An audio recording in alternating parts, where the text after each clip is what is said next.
A magnitude 8 earthquake struck. My husband abandoned me because my broken bones made it hard to move, leaving me behind. My daughter and I were buried alive and crushed to death. His family transferred all my assets, sent false news to my parents, causing them to die tragically in the aftershocks. He then married the female college student I had sponsored, had a son, and lived a happy and harmonious life after death and rebirth. The system asked if I wanted revenge. Without hesitation, I said yes. Opening my eyes again, I was reborn just moments before the great earthquake. 01, beep, host, evacuate immediately. Late at night, the piercing alarm of my phone rang out. I jolted awake, irritably pulling my phone from under the pillow. Disaster alert, evacuate to a safe area within 20 minutes. 20 minutes, just as I was about to hit the power button, I froze. The bright red warning hit me like a slap in the face, the sender of the alert, not the mobile carrier, nor the earthquake bureau, but the rebirth system. I stared at the message, my blood running cold, my entire body stiff. Fragments of painful images flashed through my mind, my daughter crying out for me, the 27-story building crumbling to the ground. In my past life, when the magnitude 8 earthquake struck, I was slowed down by a fractured ankle and distracted by my daughter still asleep. My mother-in-law, annoyed by my burden, snapped at me before running down the stairs with my father-in-law.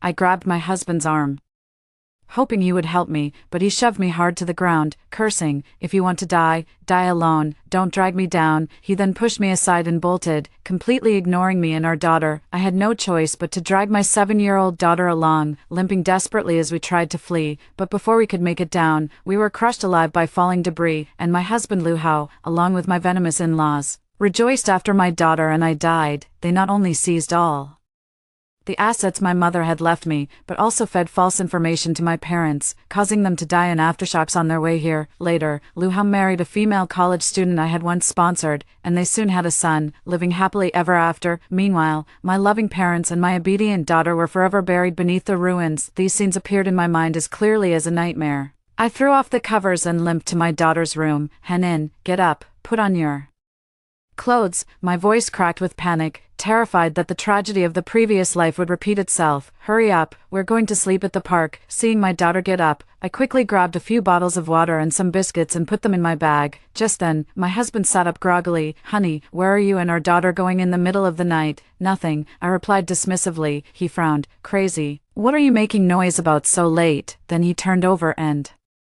went back to sleep. I ignored him, took my daughter's hand, and rushed out of the house, afraid the elevator might malfunction. My daughter and I ran straight down the fire escape, with my leg being inconvenient. It took me a full 7 minutes to get down. As soon as we reached the entrance of the neighborhood, my daughter tugged at my sleeve and pointed timidly at the road. Rumble, the cars driving on the road suddenly all stalled. Terrified, I grabbed my daughter and sprinted, escaping first to an open area on higher ground. A few minutes later, the entire city plunged into darkness, and cracks several meters long split the ground. Rumble, the earth shook. This time, just like in the previous life, an earthquake had struck. 02, just like in the previous life, my husband's family also managed to escape safely. From a distance, my mother-in-law saw me standing unharmed with my daughter in the square and began cursing me loudly. "You wretched woman, you only care about saving yourself and your daughter, completely ignoring your husband and in-laws. How heartless you are." Seeing my mother-in-law pointing at me aggressively, I couldn't help but feel a surge of anger, especially the resentment over her seizing my family's property, the hatred for how she bullied my daughter, and the bitterness for how she harmed my parents all rushed to my heart, overwhelming me completely. But I knew very well that the earthquake had just begun, and my daughter and I were unarmed, no match for my heartless husband's family. More importantly, I still needed to extract information and plan for the future from them. The revenge plan couldn't be rushed. I swallowed my hatred forcibly, but my mother-in-law kept nagging, so I retorted sarcastically, "Your legs recover so quickly, mine can't compare." Then I took my daughter's hand and said, "Henin, apologize to Grandma. Grandma ran so fast that from now on, I'll have you learn from her. Running that fast will surely win a gold medal, and our family will never have to worry again." The crowd of onlookers burst into loud laughter. My husband couldn't hold it in and shot a sharp glare at his mother, then explained dryly to me, "Hewan, just say less. Who isn't afraid in the face of a disaster? Mom is scared too." I rolled my eyes silently in my mind. Sure enough, upon hearing this, my mother-in-law started putting on airs again. "Other people's daughters-in-law know how to take care of the elders. What use is a worthless daughter in Law like you. My husband pushed her to the other side, then grabbed a bottle of water and walked toward me. He went, "Don't argue with Mom. She's had a sharp tongue but a soft heart all these years. You know she's not malicious." I looked at him with scorn, disgust rising in my heart. "Let's not talk about Mom anymore. I ran too fast just now, but I grabbed a bottle of water for you and Han to drink," he said, his eyes full of concern. Seeing how hypocritical he was, I felt like laughing. The hardships I endured in my past life weren't for nothing, otherwise, I would have been fooled by him. He gently reached out to me. "By the way," he went, "give me your phone." I became alert. "What are you doing?" He pointed at the house. "I want to see how much money we have left. Now that the house has collapsed and is unlivable, we need to buy a new one." I truly admired him. His first thought in a disaster wasn't about saving people, but about my money. "Honey, I'll manage my dowry money." Myself, his smiling face froze, and his expression gradually darkened. "What?" he went, "You don't trust me?" No. I put all that money into wealth management products, and I can't withdraw it now." My husband's face completely fell. Calmly, he walked over to a billboard and sat down, then suddenly let out a long sigh to the heavens. "My parents worked so hard to buy me a 2 million yuan house, but I never expected an earthquake to destroy all their efforts, especially when I have a wife who only looked out for herself." Adversity truly reveals one's true colors. At that moment, my in-laws also glared at me with hatred in their eyes, as if they wanted to devour me alive. I glanced at the collapsed building not far away, and a sudden idea struck me. I walked over to him and smiled, saying, "Honey, it's mainly because my phone screen is shattered and I can't turn it on. Oh, by the way, it just occurred to me, there's still 300,000 in cash at home. Once the aftershocks stop, I'll go upstairs to get it." My husband's eyes darted around, and he pretended to be considerate.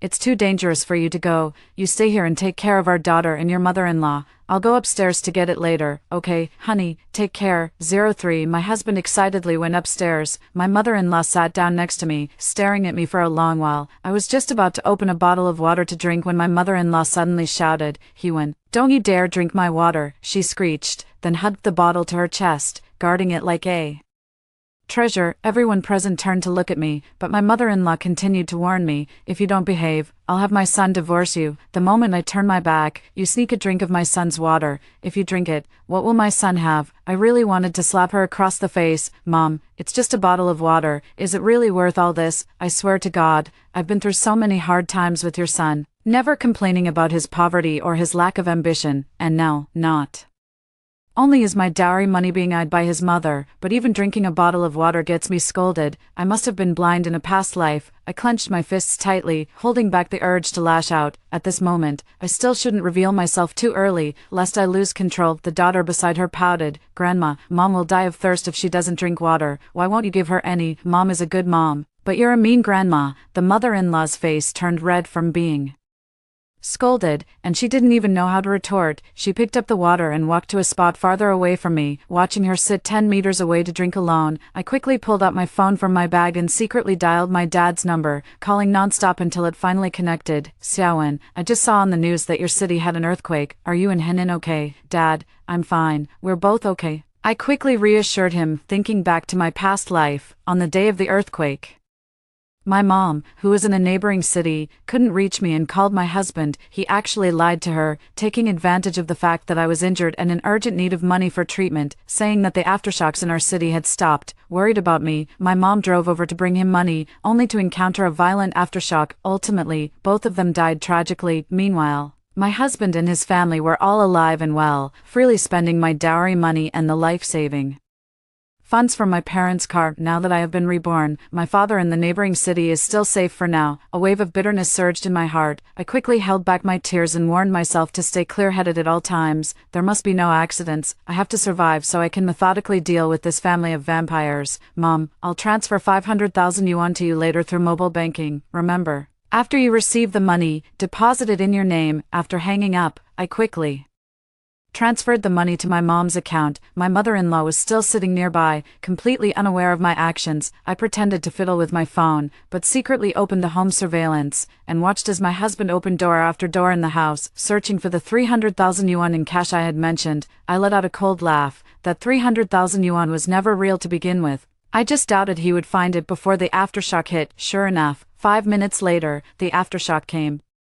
04. My eyes were fixed on the security camera. The ceiling at home wasn't secure, and it soon came crashing down, hitting my husband directly. It hurts. His hand was trapped, bleeding. Get up. Watching piece after piece of the ceiling fall, I felt a secret thrill. Hope it crushes him to death. Just then, I heard my mother-in-law shouting desperately at the rescue workers, "Help! My son is still upstairs. Please go save my son." But no matter how much she screamed and cried, the rescue workers couldn't risk rushing in. Half an hour after the aftershocks ended, my husband was finally carried down by the rescue workers. They specifically reminded my in-laws, "He's already passed out from the pain, and his right arm is fractured. There's nothing we can do about that." At that moment, my husband opened his eyes and asked his mother in panic, Mom, why can't I feel my hand? What's wrong with my hand? What's happening?" My father-in-law sighed on the sidelines, while my mother-in-law could only cry seeing my husband in such pain. I quickly showed concern. "Oh dear, just lie down and rest. The doctor will treat you soon. By the way, weren't you going upstairs to get the cash? You can go once you're feeling better." Hearing this, he started fussing again. "Where's the cash? Where did you, woman, put the cash?" I pretended to be distressed as well. "Oh dear, I put the cash in the drawer of the study. We need to go upstairs quickly to get it, or once the house completely collapses, we'll never find it." Forget it. Since your hand is hurt, I'll go get it myself." Before I could finish speaking, my usually quiet father-in-law rushed into the nearly collapsing building as if his pants were on fire. He ran very fast, muttering to himself, 300,000 is going to be lost. 300,000 is going to be lost." My mother-in-law shouted anxiously from behind, "Old man, be careful." I finally breathed a sigh of relief. In my past life, it was because of this family's selfishness that my daughter and I died a terrible death. Now, my father-in-law rushed into a collapsed building for 30,000 yuan, his fate unknown. That ungrateful husband of mine also had his hand successfully crushed and disabled. Suddenly, I remembered a movie I once watched. It was only after 19 small tremors that the most violent earthquake struck, as expected. The phone screen flickered a few times before the signal cut out. A sense of foreboding surged through me, and I quickly hugged my daughter, shielding her head. Panic erupted among the crowd. "Another earthquake, everyone, stay safe." I knew this earthquake would be more violent than all the ones before. A few seconds later, the ground began to shake violently, and nearby buildings collapsed with a roar. When the quake finally subsided, my husband, covered in dust, looked around for a long time and stammered, "Dad went upstairs to get the cash, but the building collapsed and he hasn't come down." My mother-in-law wailed. "What do we do? What are we going to do?" "You stubborn old man," I watched coldly. Now is not the time to speak. I needed to conserve my energy. Half an hour later, a large number of rescue personnel finally arrived. My eyes welled up, and I whispered softly in my daughter's ear, "Hanin, we've finally survived." Imagining my father-in-law crushed under the rubble, bloody and mangled, I felt a surge of satisfaction in my heart. Rescue workers kept coming and going. I hid in a corner and looked over, seeing people being carried out one after another, but none of them were my father-in-law. Seeing this, my husband began to cry loudly again. "What do we do? Why isn't he out yet? Is he dead?" My mother-in-law also screamed hoarsely, "Old man, you must not die, you damned old man." I smirked inwardly. With such a strong aftershock, of course he couldn't survive the 05. Soon, my father-in-law was carried out by the rescue workers, motionless. His face was covered in blood, looking especially terrifying. I felt a joy in my heart, squeezed out 2 tears, and said, "Honey, how did Dad die?" My husband's eyes were bloodshot, and he started flailing again. "It's all your fault. You're to blame. You knew it was dangerous up there, yet you still supported my dad going upstairs to get the cash, you bitch." Seeing him start yapping like he was on a caffeine high, I couldn't hold back anymore. I raised my hand and slapped him. A loud smack echoed. My mother-in-law was startled, and my husband looked at me in disbelief. He went, "Hitting me? How dare you hit me? What's wrong with hitting you? You're the one who's stupid and foolish, still wanting to go upstairs for cash. That stuff isn't worth your life." My husband was so furious he clutched his chest, his face turning bright red, barely able to breathe. Without a word, he lunged at me. I dodged, and his slap landed on his own face. My mother-in-law rolled her eyes in anger and fainted. I dramatically waved at the rescue workers. "Someone come quick, 2 people have fainted here." Soon, my husband and mother-in-law were carried onto stretchers. After they had gone far, I finally dialed my mom's number. "Mom, where are you?" On the other end of the line, my mom's voice trembled. "Heewon, we're on the way. You and Han take care of yourselves." Half an hour later, my parents finally arrived at the ruins by car. Seeing their worried faces, I burst into tears. My mom held my hand with concern. "Heewon, Mom and Dad are here. Don't be afraid." At that moment, I truly felt my parents' love and care. Having them in my life is enough. Thinking about the transfer, I spoke up. Mom, I have something to tell you. It was time for my mom to know. I poured out everything my husband's family had done to me in my previous life. I thought my parents would say I was being extreme, but to my surprise, they stood by me without hesitation. My mother kept saying, thank goodness, as long as you're safe. My father chimed in, he went, get a divorce and bring Han home. Mom and Dad will support you both. With tears in my eyes, I nodded firmly. Okay, but I need to wait a little longer, until I have something on Luhao, so that custody of Han can be rightfully awarded to me. 3 months later, my husband's family moved into a lower-end apartment. My husband and mother-in-law argued day and night over that fake 300,000 yuan in cash, but neither of them could do anything about it. Finally, one day, I saw Wang Qin, the female college student I had once sponsored. At the entrance of our neighborhood, she pretended to greet me casually, saying, Sister Wen, you're so lucky, the building collapsed, yet you and Han came out completely unscathed. Too bad your father-in-law ended up crushed to death. I took a good look at Wang Qin before me, and at that moment, she felt so unfamiliar. I was also relieved to see her true colors at this point. I didn't expose her but instead pretended to be grateful and said, thank goodness, you don't know this, but after my father-in-law passed away, he left us over $1 million in inheritance. My mother-in-law said that if I successfully give birth to a boy, all that money will be mine. Wang Qin's expression shifted, and she asked suspiciously, where did that old man get so much money? I gave a mysterious smile and said, oh, he kept it well hidden. My mother-in-law told me and my husband not to tell anyone. So just pretend you didn't hear it, since it was a huge inheritance, she believed me. After I said that, later, I deliberately took my husband to have dinner with Wang Qin. During the meal, I acted as if I were deeply in love, occasionally showing a satisfied smile as if I had been well cared for by my husband. Meanwhile, Wang Qin wore a gloomy, forced smile the whole time, as if someone owed her $1 million. That day, I arranged to have dinner with Wang Qin. During the meal, I pretended to vomit, then said weakly, Honey, I need to tell you something. My husband's eyes were filled with unease, and his voice trembled as he asked, what is it, dear? I deliberately paused for a moment to heighten the tension. My recent health condition might have some impact on our future, I said with feigned melancholy. His eyes were full of worry. Are you okay, dear? Is something wrong? Do you need to go to the hospital? I put on a look of struggling to speak but having to say it. No, I mean, I might be pregnant. My husband froze, then a complex expression appeared on his face. Pregnant, really? His voice carried a hint of disbelief mixed with joy. In truth, it was a fake pregnancy. I paid someone to forge a false test report for me, but my foolish husband would never think to verify its authenticity. I nodded, sneering inwardly while carefully observing his reaction. Wang Qin's expression was priceless, and she was glaring fiercely at my husband. I took out the fake checkup report I had prepared in advance and waved it in front of my husband. I'm pregnant, and the doctor says it's a boy. My husband took it joyfully. Of course it's a boy. The Lu family finally has an heir. Sure enough, as soon as she heard I was carrying a son, Wang Qin's face fell. She forced out of congratulations and hurried away. Watching her retreating figure, I understood clearly. Now all I had to do was sit back and watch the tigers fight. 07 to ensure the plan succeeded. I continued to maintain the facade of a loving couple with my husband. I created a separate social media account and posted updates visible only to Wang Qin, content featuring photoshopped romantic pictures of my husband and me, along with a lavish lifestyle. But little did she know, the watches and wallets I bought for my husband were all knockoffs. Yet with my posts, Wang Qin must have thought my husband was making a fortune. Gradually, my husband kept making excuses about working late and coming home late. I, on the other hand, used the pregnancy as an excuse to move back to my parents' house.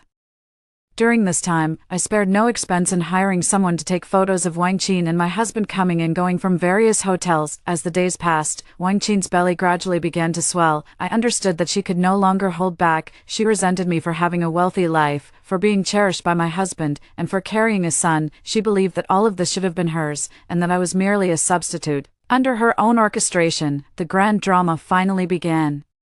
Early in the morning, I was awakened by my phone, a message from an unknown number. I've kidnapped your husband. If you want to save him, do as I say. Bring 500,000 in cash to the dock in half an hour. Don't call the police, or you'll receive one of your husband's fingers. I almost laughed out loud. Wang Qin was targeting me to get rid of my child. I quickly replied, why should I believe you? The other side didn't respond. Then sent a video. When I opened it, I saw my husband tied to a chair.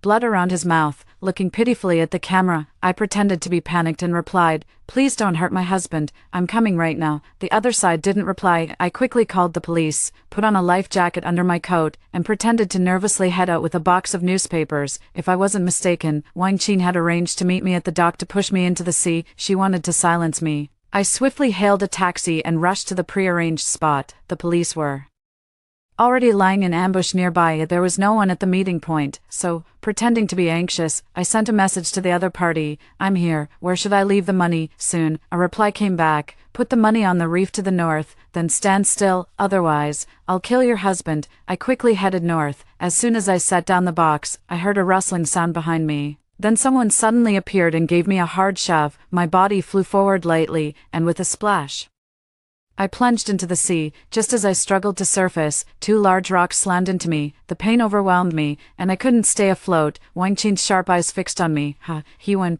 go to hell." Her voice was shrill like a scorpion's sting. "Why are you doing this? You kidnapped my husband just to lure me out and kill me." I choked out, gasping for water. Wang Qin gritted her teeth and shouted, "That's right. Who told you to live such a comfortable life? I'm not happy about it, since you've already guessed. I won't hide it anymore. Hewen, you are the most shameless woman I've ever known. My husband likes me. It's clearly me. So why did you snatch him away?" Before her words faded, the police officer who had been secretly protecting me rushed out and pinned Wang Qin to the ground. "Don't move." Soon, I was rescued onto the shore. While Wang Qin was lawfully arrested, I had swallowed a few mouthfuls of seawater, and my throat was burning with pain. At that moment, my husband somehow appeared out of nowhere, quickly coming over to fuss over me. "Honey, are you okay? It's all that bitch Wang Qin's fault, daring to try to use me to hurt you. How outrageous." Watching my husband's indignant expression, I almost let out a sneer, only saying calmly, "Let's go to the police station first." At the police station, the matter was quickly clarified. Wang Qin came from a rural background and had been looked down upon since childhood.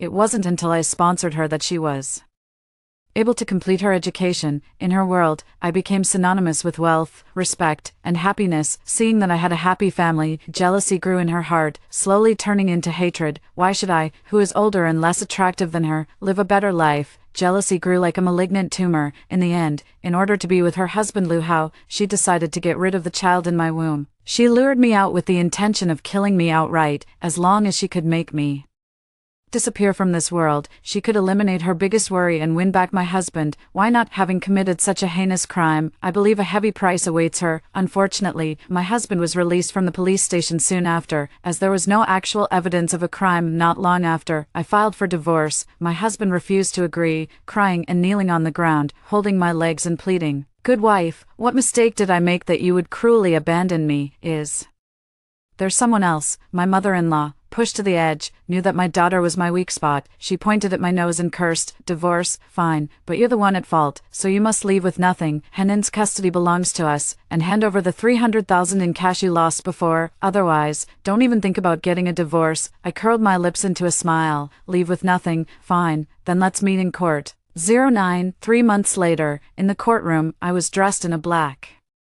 long dress, my long hair loosely tied back, revealing a pair of delicate earrings, exuding an air of intellect and elegance. In contrast, the mother and son pair looked rather unseemly. My mother-in-law was as thin as a matchstick, but her belly was swollen large, like a pufferfish about to burst. She glared at me, gnashing her teeth in fury. My husband had a stubbly beard, dark circles under his eyes, and had grown fat and greasy. When he opened his mouth, a row of yellow, calculus-covered teeth was exposed. My husband and mother-in-law still had no idea that I had gathered the video of him and Wang Qin checking into a hotel, and they shamelessly continued to curse me. Their words were filled with contempt, as if they were certain I would lose. My lawyer gave me a subtle signal. Our side played the video of Lu Hao and Wang Qin at the hotel. As the footage appeared, the courtroom fell so silent that you could hear a pin drop. My husband, who had been gnashing his teeth at me moments before, now collapsed to the ground like a limp shrimp. Gasps echoed through the courtroom. It was my mother-in-law who snapped out of it first. She rushed to the computer in a single stride and quickly shut off the video, as if it didn't exist, continuing to accuse me without any basis. But the judge and jury unanimously chose to sympathize with me, as the divorce was finalized, and the verdict that Lu Hao would leave with nothing was announced. My mother-in-law's face visibly turned ashen. She clutched at her sparse hair and let out an inhuman shriek. Impossible, impossible, this is photoshopped, it absolutely cannot be real, the facts are ironclad, no matter how they twist their words and quibble, the outcome cannot be changed by them in the slightest. The court finally ruled that Lu Hao and I would divorce, and our only daughter, Han Han, would be with me. Lu Hao must pay 3,000 yuan in child support every month. Lu Hao was so furious that he foamed at the mouth and was rushed to the hospital by ambulance. His mother collapsed into a heap. Trembling outside the courthouse, meanwhile, I walked out of the courthouse with a calm expression. This divorce farce, relived once more, ended with my complete victory. 10. In the past, no one helped me take care of our daughter, so I had to quit my job and be a dutiful housewife, but now, my parents can help me with her, and I can finally go to work. However, at this point, I am essentially an older, unemployed woman with neither a high level of education nor any particular skills. After thinking it over, I started live streaming online, specifically teaching people how to make delicious food. Surprisingly, the live stream went very smoothly, and in no time, I was gaining followers like crazy. I don't fully understand it, but I clearly know this is a good thing. Netizens bombarded the public chat with all kinds of questions they didn't know how to handle, and I answered them while demonstrating. Even now, facing the camera again, I can't help but feel a bit nervous, but the encouragement from netizens gradually warmed my heart. Keep it up, streamer sister, you seem so approachable. The streamer really looks nervous. What a cute and responsible host. Don't be nervous, streamer sister, everyone is very friendly, and after watching your work, I've really learned a lot. Sure enough, after going live, my follower count has been increasing almost every day. I now have 120,000 followers. My life has also become more fulfilling. I stream cooking from 11 a.m. to 6 p.m. every day. After the stream ends, I accompany my daughter while she does her homework and experiment with recipes to create innovative dishes. Though this life is busy and tiring, I find it fulfilling and joyful. 11. Over time, my reputation grew. At first, the money I earned was only enough to cover my daughter's piano lessons. But now I can also give my parents and daughter the happy life they once dreamed of but couldn't achieve. I bought a house and hired my cousin, who majored in cybersecurity, as my assistant. Seeing our family's life get back on track, I finally felt a sense of relief, but I never expected that during one of my live streams, a flood of haters suddenly poured into the chat. Comments started scrolling wildly. I was stunned. I even began to wonder if this was really my stream. Why were there so many vile remarks? I heard this streamer is a gold digger. Not only did she cause her father-in-law's death, but she also stole 300,000 yuan in cash from the family. She's profiting off her ex-husband's family's misery, and she still pretends to be harmless. Thousands of comments filled the chat with accusations and insults. I was furious but chose not to respond much. At that moment, my 9-year-old daughter, who was eating nearby, accidentally saw the comments on the phone. Already literate, she became extremely angry, threw down her chopsticks, and shouted, "You're lying. My mom is not a bad person." My daughter's reaction was like a knife stabbing into my heart. I held her tightly and whispered words of comfort. At that moment, I truly had no interest in continuing the live stream, so I said to the camera, "That's all for today's stream, thank you." Not long after, my ex-mother-in-law posted a short video, dredging up past events. From her perspective, she portrayed me as a vampire and a vicious mother. But Lu Hao and I had already been divorced for 2 years. Why did they suddenly release this kind of video? Thinking back to Lu Hao's recent phone call begging to get back together, everything suddenly became clear. My cousin asked me how I planned to handle it. I thought for a moment and asked in return, how many people are cursing me right now? There are plenty cursing you, but even more just watching the drama. Right now, some of your previous fans are starting to defend you in the live stream room, while the haters come in waves and never seem to stop. If you get reported, the platform might get scared and directly ban your account. I laughed when I heard that. I randomly clicked on a hater's ID from the trending topics, and as soon as I entered, I was greeted by hundreds of comments. Oh my god, netizens were right. I never thought he would be this kind of person. Go blast the person involved. Don't let this vicious woman off the hook. The full story is out. The streamer's ex-husband has made it very clear. This woman took their family's money to support her own parents and kept bleeding them dry. I replied to my cousin with a reassuring emoji. It doesn't matter, if they dare to stir up hype on purpose, I'll make them truly go viral across the internet. I hope their family can withstand the spotlight. 12. I stayed up all night recording a long video, spilling everything about Wang Qin and Lu Hao, even releasing the recordings from when Wang Qin was arrested. Before recording, I hesitated. But when I thought about my daughter's private tears and grievances, I trembled all over. This is my Bottom line, my daughter is my bottom line. Whoever tries to cross that line must first think twice. After the video was uploaded, I took a deep breath and left everything to time. Half an hour later, the video I posted had already gone viral, and the comments were quite lively. There's no such thing as a man who treats you unconditionally. Stay away from Lu Hao for the sake of your life. The blogger is so pitiful. Good thing she got divorced. That scumbag even tried to turn the tables. How outrageous. Of course, there were also voices questioning me. Is what the streamer said really true? What if it's just a publicity stunt? Exactly. What if the recording and video are both fabricated? Right. Who knows how many streamers nowadays will stop at nothing to get famous? So some people started tagging Lu Hao, saying he should come forward to confirm everything, but he vanished like he had evaporated into thin air. With no response at all, I knew he was scared. Back when I was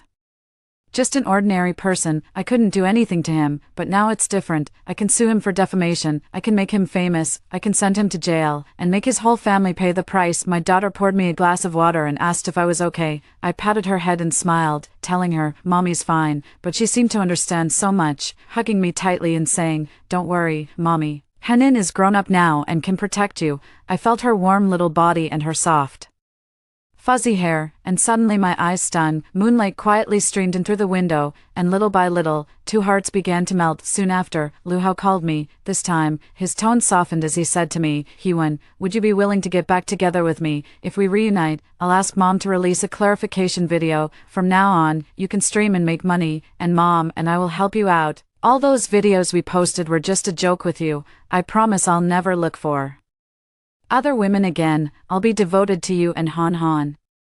I found it somewhat ridiculous and replied sarcastically, "You're dreaming." Before hanging up, I then uploaded Lu Hao's recording online. Within less than a minute, the whole internet blew up. "Hilarious. You said it was a joke when you leaked it online yourself. Failed to play dirty. Now that the streamer is making money, you want to get back together. Aren't you dreaming too much? You shameless family deserves to go to jail and learn how to be human." Netizens are always incredibly resourceful. They can dig up everything online. Sure enough, my ex-mother-in-law couldn't stand it and started another live stream. Out of curiosity, I clicked in. A familiar and hateful old face came into view. By now, she had become a full-fledged internet personality, and she had the audacity to act recklessly and brazenly declare she would destroy my family and ruin me. Viewers in the live stream were bombarding her with criticism of her viciousness, a barrage of comments flying across the screen almost obscured the video. She angrily fought back against them, but it was futile. The overwhelming mockery and condemnation finally crushed her. In the video, she let out a few eerie, terrifying laughs like a lunatic, then roared at the camera, "It wasn't me. Why are you all cursing me? That bitch set me up." For an entire week, my ex-husband's family was utterly vilified. At the same time, I submitted a lawsuit to the court. Waiting for them, mother and son, would be the heavy hand of the law. 13. Just this one thing. I've been thriving in the self-media world. In just a few months, my followers multiplied fivefold, and my ability to drive sales skyrocketed. Eventually, I even started my own independent studio, and life got better and better. Today, I went to my daughter's elementary school for a parent-child sports day, but I never expected to see my ex-mother-in-law in the crowd. How dare she show up at my daughter's school? She was sneaking around with her hands behind her back, as if hiding something. My nerves instantly tensed up, and I stared at her intently. Suddenly, she spotted me and lunged at me. My heart skipped a beat, and I dodged sharply. With a whoosh, scalding liquid splattered onto my back. It was sulfuric acid. In that instant, I felt my back burning, a searing pain. I screamed and collapsed to the ground. Seeing me on the ground, my ex-mother-in-law raised the bottle of acid and ran toward my daughter, Han Han. Soon, the elementary school campus was filled with screams, as teachers shielded the children in their arms. Cries and wails echoed all around. By then, my ex-mother-in-law was mentally twisted. She wanted to destroy all these children. She had planned this all along. Hunched over with her hair disheveled, she ran toward the kids, muttering maniacally, "Die, all of you, die." I couldn't fathom how her evil knew no bounds. Seeing her about to splash acid on other children, I suddenly scrambled up, took a big step forward, and tripped her from behind with my leg. Caught off guard, she fell to the ground, spilling the acid everywhere. As she lay on her stomach, trying to crawl forward, my sanity was finally overtaken by rage. I threw myself onto that hateful old woman with all my weight, pounding her with everything I had. I punched her, beat her, hammered her until I was utterly exhausted, and only then was I pulled away by the security guards. Soon, the sounds of police cars and ambulances rang out, due to a small area of injury on my back. I was rushed to the hospital for emergency treatment. The doctor told me that the burn on my back was a 7th-degree injury, difficult to recover from, and even if it healed, it would leave scars. My ex-mother-in-law, convicted of intentional injury with aggravated circumstances, was sentenced to life imprisonment. I accepted it calmly. The sunlight was just right, and my daughter was quietly watching the nurse change my dressing when she suddenly covered her mouth and sobbed softly. Flustered, I quickly adjusted my clothes and asked her in confusion, "Hanin, did mommy scare you?" With tears in her eyes, she took my hand with her little one and gently kissed it. The sunlight streamed in through the window, and I saw my little snuggle buddy glowing and radiating warmth. Under her light, my wound suddenly stopped hurting. "Mommy, I'll grow up quickly and protect you." After hearing the first story above, what are your thoughts? Feel free to share your opinions in the comments section. Next, there is another similar story. Let's continue to see. The class beauty spread rumors that I was trying to seduce her boyfriend, so I directly posted intimate photos of myself kissing another girl, saying I'm a lesbian. Over a decade, even raising a small cat or dog can develop feelings, let alone a person. I didn't expect to completely change Bella's status with just this one move, but loosening it a bit is still possible, all because I was reborn. In my previous life, the class beauty spread rumors that I was trying to seduce her boyfriend just to show off her own charm. Bruce still broke up with Bella. Everyone called me a toad, delusional enough to think I could seduce a prince. The Lynn family also lost Franklin's investment. The already precarious Lynn family now faces even more difficulties. I was isolated by everyone in the class, and the class beauty led the way, cornering me in an alley to bully me. Bruce appeared in my hospital room again.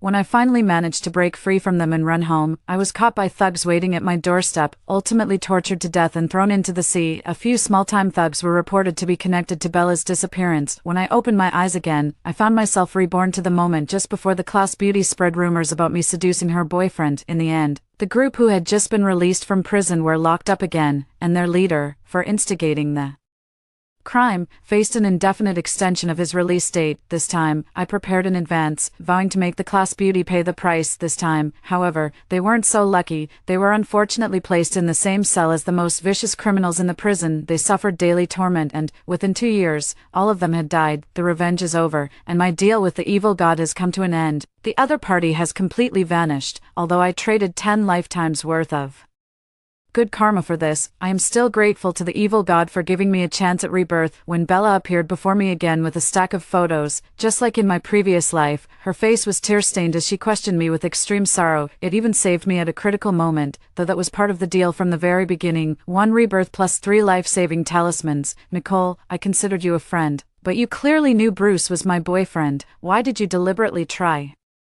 to seduce him? Because I only used 1 life-saving talisman.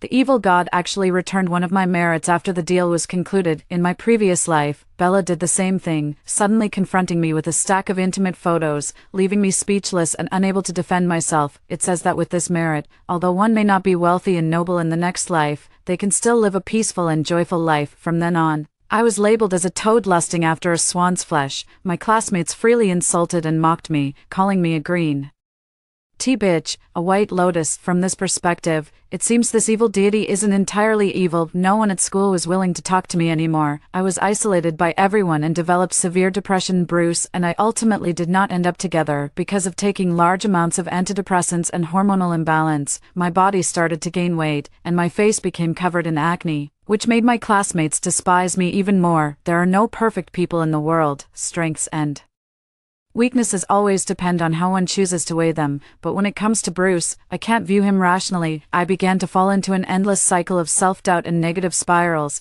eventually even losing my place in the top 10 of my grade. If it weren't for the reasons from his past life, Bruce would actually be a decent person. Bella didn't stop at isolating me at school. She gathered a group of delinquent girls to corner me in an alley, strip me naked, and take humiliating photos. In fact, he didn't wrong me in his past life either. His favoritism toward Bella was based on the more stable trust between them. She also had thugs wait for me on my way home. Eventually, I was caught by a group of them. They tortured me to death, tied my body and iron blocks together in a sack, and threw it into the sea. After being reborn, I used him to get back at Bella and to deal with those troublemakers. But I had no other choice. Because of my disappearance, my mother went insane, and my father was deliberately run over and killed by that gang of thugs while searching for me. Although the Lin family has fallen from grace, the remaining social connections and relationships are still something an ordinary person like me can hardly handle. Since no body was found, that gang of thugs and the class beauty ended up completely unscathed. Both of my parents are ordinary people. So when I suspected that Bella was going to seek revenge in the end, I sent them to our hometown in advance. Bella eventually got into university, and after graduating, she married the school heartthrob Bruce, living a privileged life as a wealthy lady. I didn't want them to know about these things. They are just ordinary people, and I'm grateful as long as they live a safe and peaceful life. I, on the other hand, died with grievances, my soul unable to rest for a long time. As for those troublemakers, I knew from the start that they wouldn't be easy to deal with. Killing them would affect the rest of my life, and sending them to prison would only get them a few years based on their crimes. 10 years after my death, I encountered an evil god who told me that I had accumulated 10 great merits in my past life and had died a tragic death in this one, so my next life was destined to be one of extreme wealth and honor. I don't have the patience to waste my life dealing with these people. Since I've been reborn, I have more meaningful things to do. If I exchanged the 10 great merits from my past life, it was willing to help me be reborn and seek revenge, so I could only use Bruce, letting him help me get revenge, so I could quickly extricate myself and not be dragged down by the quagmire of vengeance for a lifetime. I agreed without hesitation. Even when I was finally cornered by those thugs and Bruce came to find me, it was all part of my plan. I intentionally left the car key in Bruce's car when I got out, but I had one condition: I wanted to become 10 times more beautiful than the class beauty, but I still couldn't overcome the guilt in my heart. After the college entrance exam, I was admitted to a university deep inland, far from the sea, while Bruce went to be city. To this day, he still doesn't know that I used him back then, nor does he realize that what he thought was mutual understanding and was actually my calculated scheming. For 4 years in college, he traveled countless times between B city and X city, waiting for my response, with everything seeming perfectly normal. I don't know if he ever noticed, nor do I know if the more mature version of him in the future will detect the subtle signs from our youth, so I've decided to leave the answer to time. Nicole, why aren't you saying anything? Did you deliberately seduce Bruce? Seeing that I ignored her, Bella continued to put on a tearful performance. The boys nearby all turned into white knights, condemning my indifference. You ugly bitch. Bella considers you a friend, and you actually betrayed her. You ugly bitch are so disgusting. How dare you even think about Bella's boyfriend? Having someone like you in our class is a disgrace to class 5. Get out, get out. The voices insulting me came one after another. Even though I hadn't spoken yet, the people around me seemed to have already accepted Bella's version as the truth. An angry boy twisted open a bottle of cola in front of him and splashed it harshly onto my face. The cold, bubbly drink covered my face completely. In my previous life, he also splashed a can of cola in my face, leaving my hair sticky and plastered against my skin. The cola smeared the BB cream I had on, revealing the acne I couldn't hide. The boy immediately gagged on the spot, severely wounding my self-esteem. I didn't even have the words to defend myself. All I could do was weakly insist that I hadn't done anything, but by then, no one was willing to believe a word from someone as ugly as me. But this time was different. I calmly took off my glasses and tucked my hair behind my ears. I walked straight up to the boy who had splashed cola on me and stared at him. Apologize. The boy froze at the sight of me, and the surrounding classmates fell silent in shock. Bella, carrying me on her back, still didn't understand what was happening. Seeing the atmosphere grow cold, she continued to cry softly, saying, Nicole, I'm sorry. Tom didn't mean it. He was just trying to help me. If you hadn't tried to seduce Bruce, I couldn't take it anymore, and sneered. You think I seduced Bruce based on just a few photos? Do you really think your boyfriend is so easily seduced by me? Bella, are you underestimating yourself or overestimating me? I turned to look at Bella. At that moment, she finally saw my face clearly and let out a scream of disbelief. It's impossible. Nicole, how could you look like this? Your skin suddenly cleared up. I clearly what? I was a bit confused, but Bella suddenly realized something and abruptly shut her mouth. The classmates nearby were finally awakened by Bella's scream. The classroom instantly erupted into chaos. Oh my god, Nicole actually looks like this. She always wears thick bangs and black-rimmed glasses every day. I thought she was really ugly. She's absolutely a super beauty. Totally outshines Bella by a mile. TCH, what's the use of being pretty? She likes to flirt with other people's boyfriends. Just wait until she goes after your boyfriend, then you'll see. Heh. I sneered inwardly and continued looking at Bella. Then what should I look like? Bella's eyes were already filled with the fire of jealousy. It's definitely not like that. You clearly. I was looking forward to her continuing, but Bella quickly cut herself. Her voice took on a tearful tone again. Nicole, you can't just take advantage of your looks to seduce Bruce. Bruce is my boyfriend, and I consider you my best friend. Bella, since you think of me as your best friend, why don't you trust me? Why not ask your boyfriend if I seduced him? Besides, I think you're overthinking it. Actually, I don't like men, I like women. These words once again shocked everyone. Lies. How could you possibly not like men? I don't believe it. Bella was furious. A girl who was jealous of me chimed in to support Bella. Exactly. Could it be that Nicole is deliberately lying to clear her name? Ugh. If Nicole really likes girls, that's so disgusting. I feel uncomfortable just being looked at by her. Hearing these words, I immediately pulled out a photo from my phone and threw it in front of everyone. Sorry, but I just happen to like girls. This is my partner, and as for this girl with bad breath, who would even want to look at you? Take a good look at yourself. You're miles behind my girlfriend. We gay people have standards too, you know. Due to events from my past life, I held no fondness for most people in this class. Without hesitation, I rolled my eyes at the girl, whose face instantly turned pale and then flushed with anger. Many of the boys, however, looked at me with shining eyes. Nicole is so cool, she likes girls. Damn, does that mean she's our love rival now? What a shame such a stunning beauty actually likes girls. I hate it. Beauty, I was wrong. Look at me, I can be a girl too, you know. After all that, no one believed Nicole when she said I was trying to seduce Bruce. Some guys even started sweet-talking just to, but inwardly, I sneered, thinking, what a pig-brained mentality that equates looks with justice. Still, I was quite pleased to see Nicole get put in her place, since she was going to such lengths to harm me, so desperately trying to hold on to Bruce, and so eager for attention. I had no choice but to reluctantly take away the thing she cared about most. After that day's incident, Bruce, Bella's official boyfriend, quickly found me. However, from what I remember, this guy and Bella were not the same type of person. The handsome and tall boy looked like a slender bamboo, wearing a uniform short-sleeved shirt and black trousers, with just the right amount of muscle visible on his exposed arms and legs. Even though he was wearing the same school uniform as everyone else, he seemed to glow.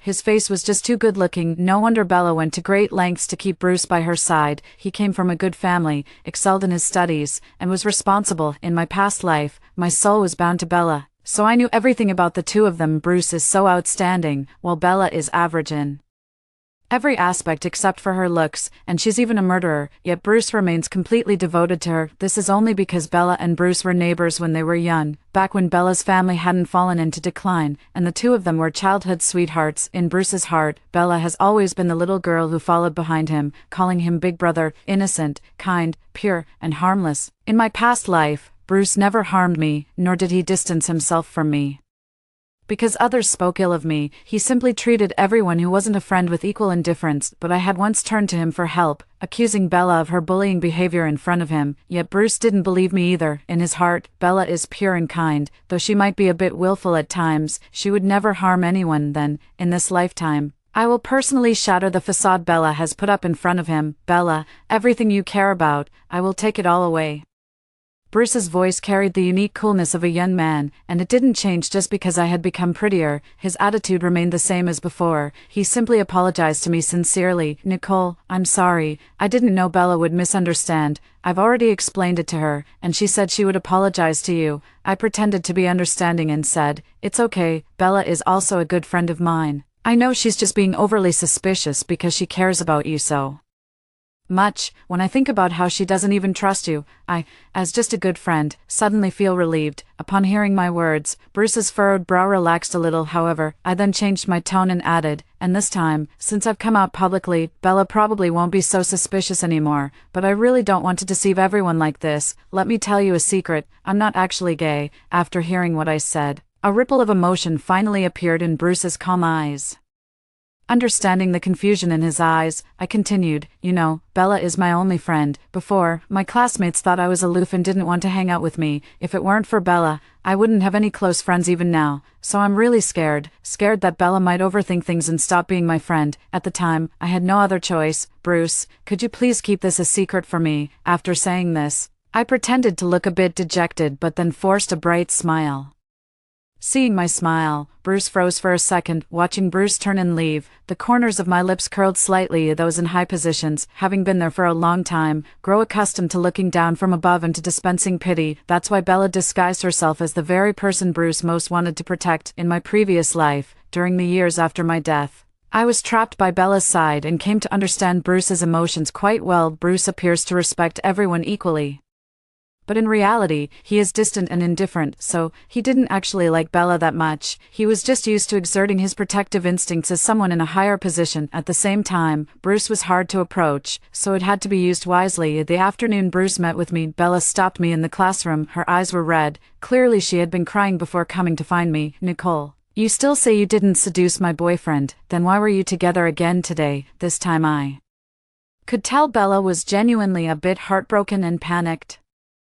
If the previous photos were a setup, this time it was Bruce who sought me out himself, and because of the carefully crafted misalignment I created, Bruce wasn't as cold and distant as usual. Others might not notice, but Bella absolutely couldn't fail to notice. I pretended to be shocked. "Bella, you actually hired someone to follow and secretly photograph us. Bruce is your boyfriend, and he said he already explained it to you. Are you really unwilling to believe him? Let me be honest with you."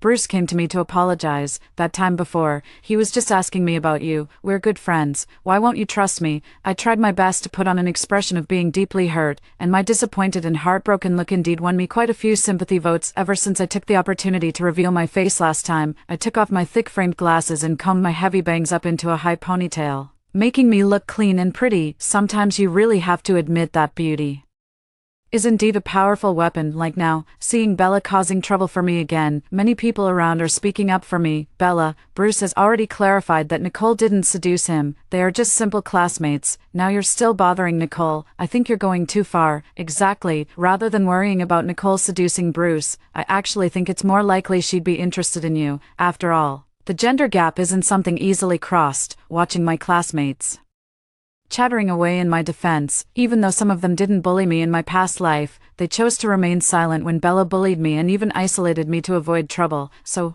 I still don't have much goodwill toward them. Bella grew even more furious, her face turning livid with rage. "Nicole, you really have some nerve. It's only been a few days, and now everyone is speaking up for you, you bitch." Bella suddenly grabbed the Oxford Dictionary from the table and threw it at me. I couldn't dodge in time, and the heavy book struck my cheek hard. A wound instantly appeared on one side of my forehead, and bright red blood trickled down from the corner of my brow, blurring my vision momentarily. Unexpectedly, Tom, who was once Bella's most loyal follower in Class 5, was the first to jump in and help me. "Damn, you can talk all you want, but why did you have to get physical?" Bella, criticized by her former admirer, instantly grew even more furious and lost all reason. But since she had hurt someone first, she was in the wrong. No matter how much she cried, everyone just watched her coldly. Seeing the situation turning against her, Bella bit her lip and ran out sobbing. A classmate couldn't hold back their frustration and said in disbelief, "I never expected Bella to be this kind of person, hurting someone and then running away without taking any responsibility." I continued to act magnanimous and said, "Bella didn't mean to do it. She was just too anxious. Tom, weren't you close with her before? Hurry and go check on her. I'm worried something might happen if she runs off in such a panic." "Nicole, how can you still defend her at a time like this? I think she's always been paranoid and suspicious. There must be something wrong with her mentally." "In a way, Tom is a straightforward guy who takes things at face value and runs with them. Let's take you to the infirmary first." The incident quickly spread throughout the school. The class belle and campus belle of Class 5, Grade 11 fought over the school heartthrob and academic genius of Grade 11, and one of them was reportedly sent to the hospital. In just a few days, I went from being called an ugly duckling to being hailed as the campus belle, but I can't figure it out. Although the evil god gave me beauty, my face is actually the same as in my previous life. It's just that my originally sallow, acne and hormone-spotted complexion has become fair and smooth. Is it true that Bruce can hide 100 flaws? But actually, before I got acne in middle school, I really wasn't ugly. However, I was very chubby. Later, when I entered high school, I made up my mind to lose weight. As a result, after I slimmed down, my face became a hormonal mess from taking diet pills. I met Bella in high school, in the second semester of my freshman year, when I was determined to lose weight. She not only encouraged and helped me but also recommended healthy diet pills and gave me extremely expensive skincare. products. That's why I trusted her so much that when she later accused me of seducing Bruce, I was too shocked to even refute it. I even suspected that she had just misunderstood me and desperately tried to explain myself to her. Now that I think about it, why would she, the class belle who is the center of attention, come to help a nobody like me lose weight and give me skincare products? Could it be that she already held a grudge against me back then? Unfortunately, all those medicines and skincare products were used up long ago, and the bottles were taken away by Bella under the guise of environmental recycling. Bruce was the first to appear at the infirmary. When he saw me, his eyes were filled with apology. "Nicole, I'm sorry. It's all because of me. Due to the injury and blood loss, my originally fair skin became even paler, with a bandage on my forehead," I said weakly. "Bruce, you don't need to apologize to me. It's not your fault. It's just that Bella misunderstood again. It seems like we shouldn't meet anymore from now on. You should go. If Bella finds out you came to see me again, who knows what she'll think. Maybe only if we have no contact at all will she feel at ease." Bruce didn't expect me to say that. He didn't move his feet, but his voice turned somewhat cold. "Who I befriend is none of her business. You rest first. I'll cover all the medical expenses." After saying that, Bruce turned and left. The timing still wasn't quite right, but this was only the first step in breaking down Bella's confidence. For 3 days in a row, Bella didn't come to school. Instead, Bruce came to see me several times, each time either bringing some food and drinks or just sitting face to face without saying a word. Bruce didn't speak, and neither did I. The two of them stared at each other in silence, until Bruce couldn't hold back and spoke first. The young man's voice betrayed no emotion. "Am I really that unwelcome to talk to you?" I shook my head, then nodded, and finally spoke. "I'm afraid Bella might misunderstand." Bruce responded with a brief silence. "You care so much about her feelings, even after she has repeatedly misunderstood you and even hurt you. She doesn't mean it, and besides, she's my only friend, kind, innocent, and straightforward. I believe she'll come to understand." When I mentioned Bella, I smiled brilliantly, the joy coming from the bottom of my heart. Bruce remained silent, but I noticed a slight softness in his eyes after seeing my smile. I knew he was genuinely disappointed in Bella this time. A daughter plant can occasionally act out to seek attention, but it shouldn't turn into an unreasonable shrew. However, I couldn't push my luck by speaking ill of Bella. After all, no matter how much she acted up, her position in Bruce's heart was still far above mine. Bruce is, at most, just a little curious about me right now. He doesn't even have any real affection for me. However, as long as he comes to me, I'm confident that he will gradually develop feelings for me. Bruce came to me for over half a month straight, and during that time, we went from initial silence to gradually starting to talk about some topics. The first week, I made it clear that he came to me because of Bella. Bella refused to apologize to me and, as a result, wouldn't return to school, making Bruce feel that his hidden authority as a superior was being challenged. So he deliberately approached me, first to provoke Bella and make her submit, and second because what Bella had done had crossed his tolerance threshold.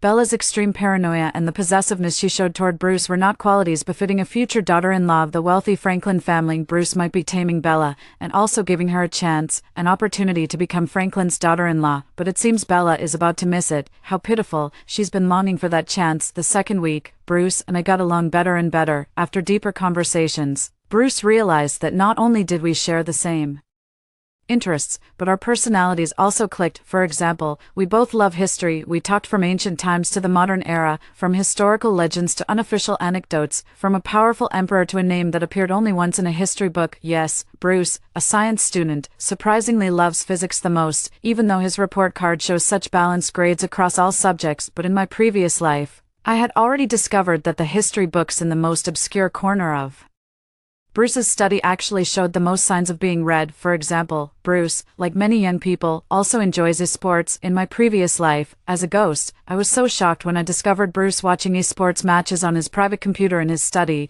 the one no one else was allowed to touch, that my ghostly head nearly fell off. After being reborn, I learned a lot about esports online and even filled an entire notebook with detailed notes. So when I casually mentioned that I liked a certain esports team, I clearly saw surprise and joy in his eyes. I knew exactly which football team he liked best, and I also knew that he had a little-known childhood dream of becoming an outstanding astronaut. Bella had been gone from campus for half a month, and I had completely pried open a corner of Bruce's heart. In fact, I'm quite grateful that no matter how capable Bruce is now, he's still just a teenager, not yet the decisive, aloof, and noble CEO he would become 10 years later. So he's Still easier to fool, Bella finally returned, after disappearing from school for half a month. When Bella gritted her teeth and apologized to me, I lowered my head for a moment to summon tears. With tears glistening in my eyes, I said with a moved expression, "Bella, everything is in the past now. We are still the best of friends." Because Bruce was watching, Bella still forced a smile with all her might, but it was truly strained and awkward. Pretending not to notice, I held back my disgust and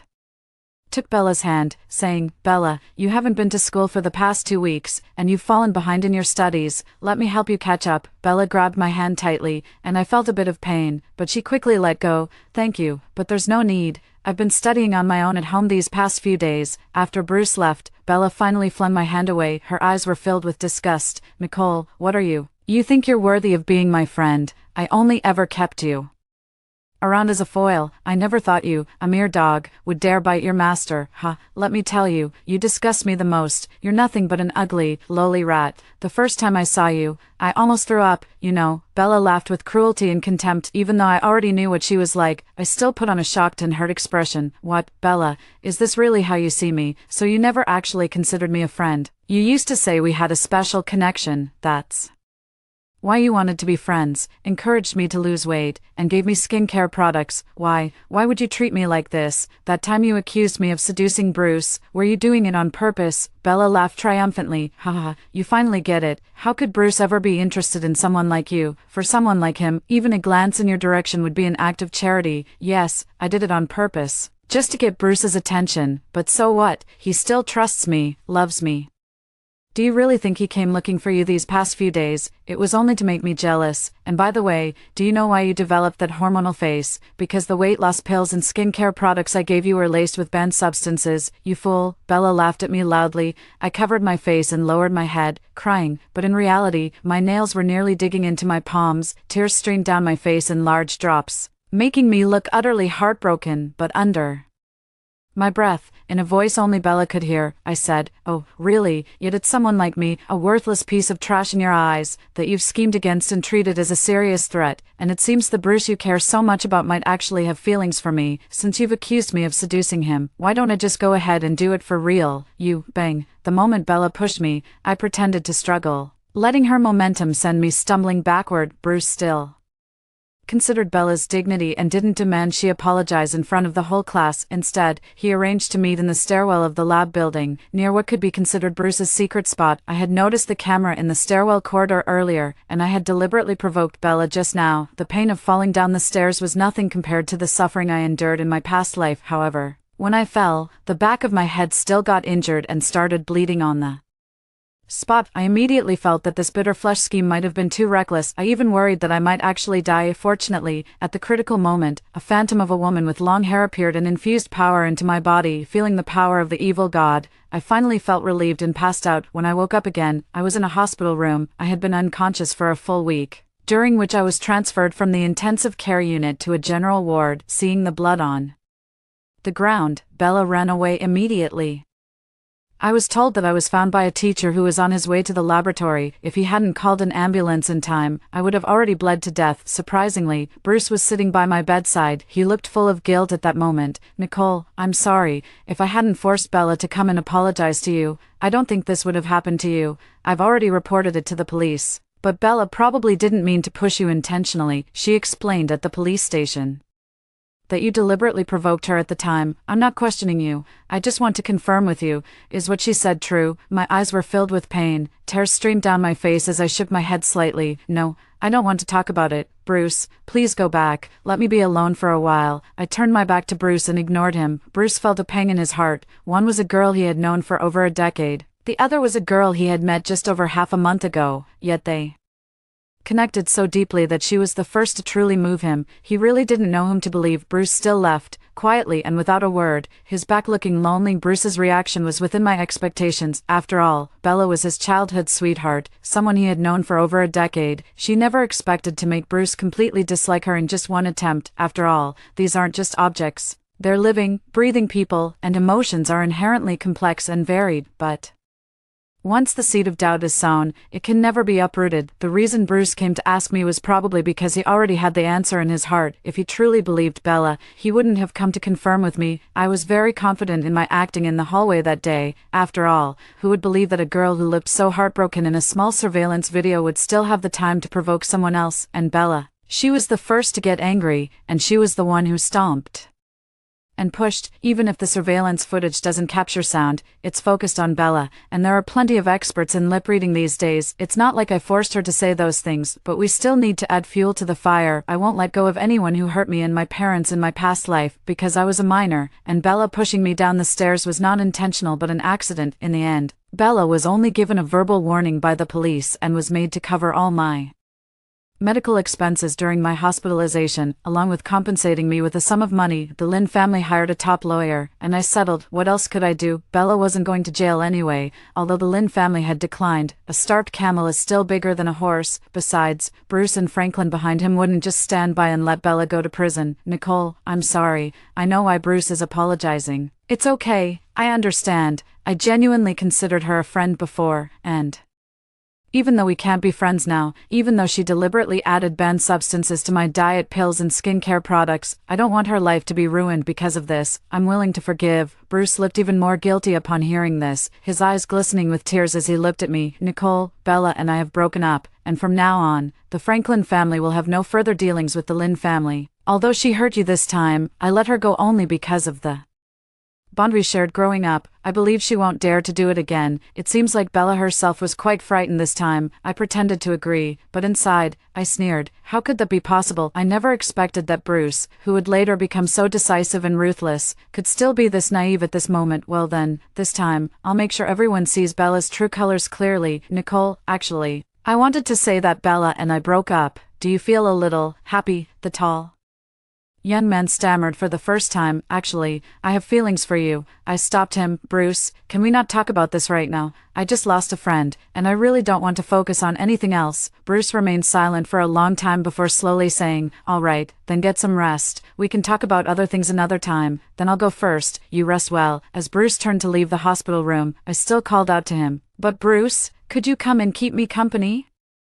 more often? It's really quite boring being alone in the hospital. A slightly happy voice came from behind. Okay. After waking up, I spent another full week in the hospital before I was finally discharged. My relationship with Bruce also made rapid progress. After being discharged, I quickly returned to my previous study routine. Surprisingly, Bella was there too, but she seemed to have learned her lesson many times. I could clearly see the restraint and intense hatred in her eyes. I didn't intentionally isolate her, but she ended up being ostracized by the entire class. Everyone in the class knew about the incident where she pushed me down the stairs. High school conflicts usually amount to nothing more than arguments and noise, but with someone like Bella, who would resort to life-threatening actions over a disagreement, many in the class kept their distance from her. However, Bella had quite a few friends, including many students from other classes whom she had known before. Among them were even two people who had cornered me in an alley in my previous life. At that time, a group of them stripped me naked, poured trash over my head, and took humiliating photos of me. Even though it's been 10 years since I was reborn, I still feel a chill in my heart. Watching Bella pull a few so-called good friends into the restroom, I immediately felt a sense of caution. But 3 days passed, and everything remained calm, until that evening self-study session ended. As soon as I stepped out of the school gate, I found myself cornered. A few delinquent girls dragged me into a small alley next to the school. Bella was indeed waiting inside. All the delinquent girls around were heavily made up, while Bella still maintained her innocent and kind appearance, but her smile was ugly and unpleasant. Nicole, I told you, you can't handle the consequences of crossing me, another girl beside her said. Come on, girls. Hold her down, strip her clothes, and take a few photos. That'll teach her to behave. What are you doing? Help, help, wah. I struggled desperately, feeling the zipper of my school uniform jacket being pulled down and my short-sleeved shirt being lifted from the waist. I struggled even more fiercely. Finally, at the critical moment, a strong beam of light shone into the alley. Bruce appeared at the entrance of the alley with a middle-aged man. From a distance, I could still see the anger on his face. Bob, grab them and take them to the police station. Bella finally knew fear, her shoulders trembling as she began to sob quietly.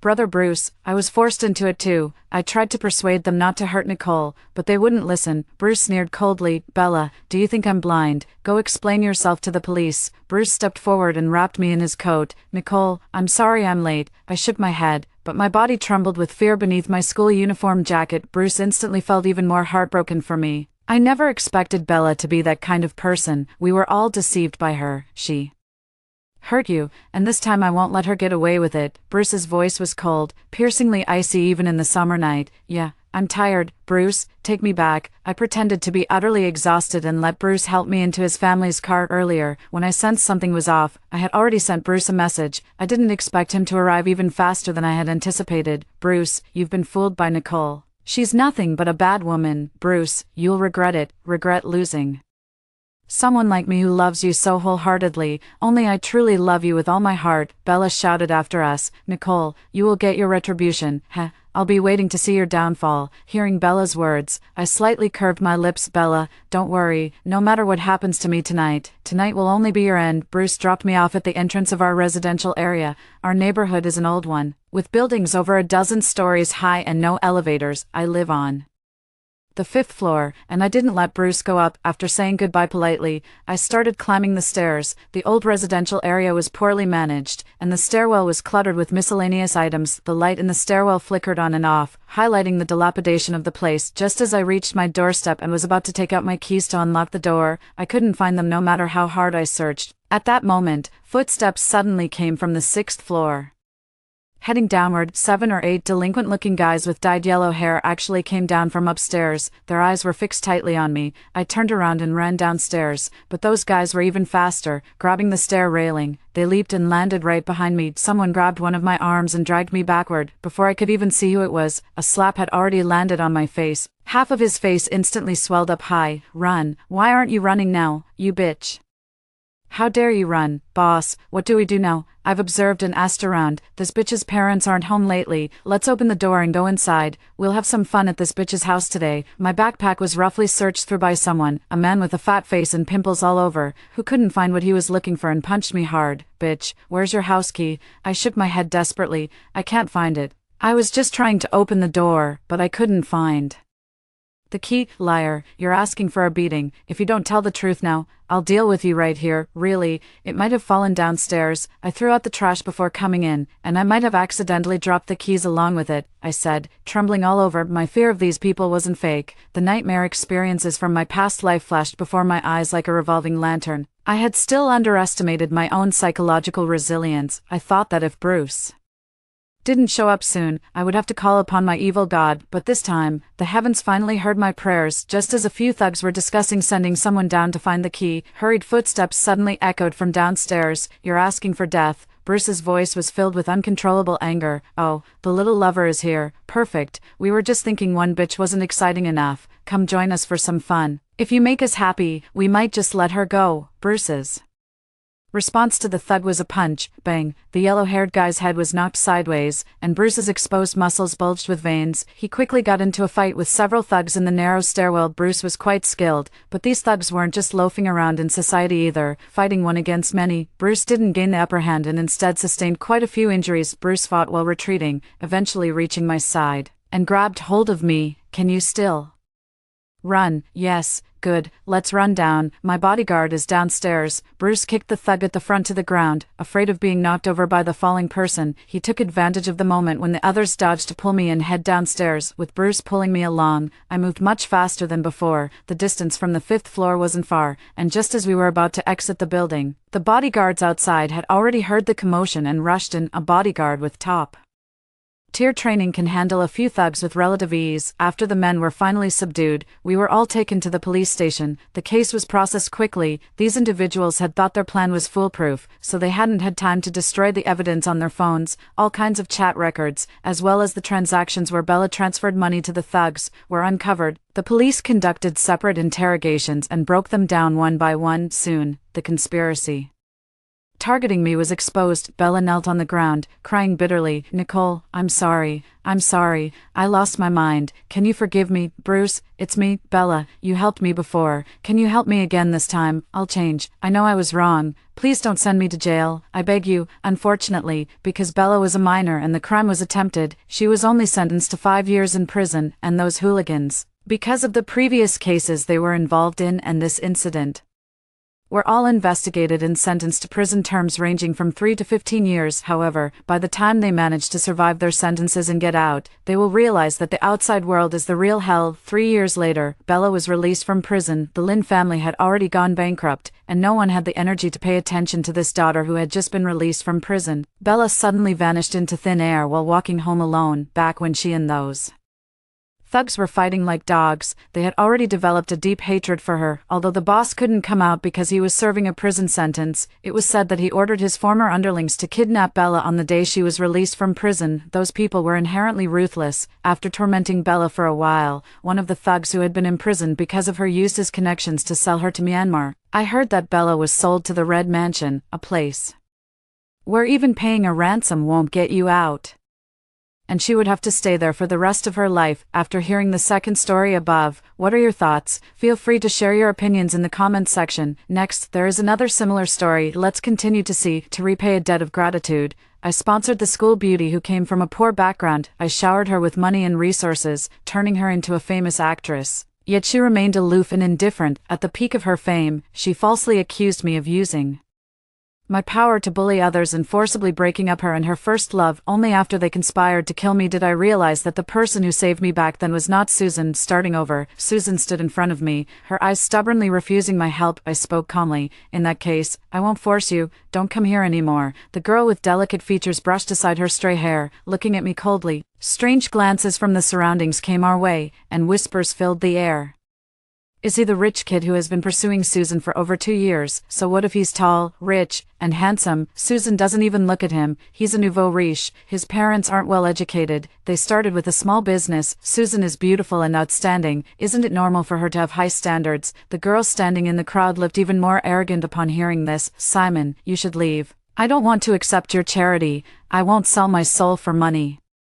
Besides, I can earn a scholarship through my own efforts. After saying that, she threw the bank card fiercely at me, just like the resilient and impoverished heroines in countless old-school idol dramas. Looking at the stubborn and aloof campus belle from a poor background, her face full of defiance and pride, I finally became certain that I had been reborn. In my previous life, I accidentally fell into the water and mistakenly thought Susan, who happened to pass by, was my savior. From then on, out of pity for her impoverished family, I funded her education, spent money to pave her way, and gave her countless resources. Not only was she ungrateful, but she also believed I was motivated by lust and wanted to use money to insult her dignity. At first, I thought she was just overly proud, but as the situation spiraled out of control, I realized how terribly wrong I was. After I used all my connections and resources to make Susan a star, the story of my support was dug up. But in order to build her image as a strong, aloof female celebrity, Susan released a video of her publicly refusing my support. She falsely accused me of threatening her future back then, not only breaking up her and her first love but also attempting to make an equivalent exchange with her, intending to take advantage of her. Fortunately, she resisted desperately and held her ground. The first love she mentioned was her college classmate, Eric. As soon as these words were spoken, the entire internet felt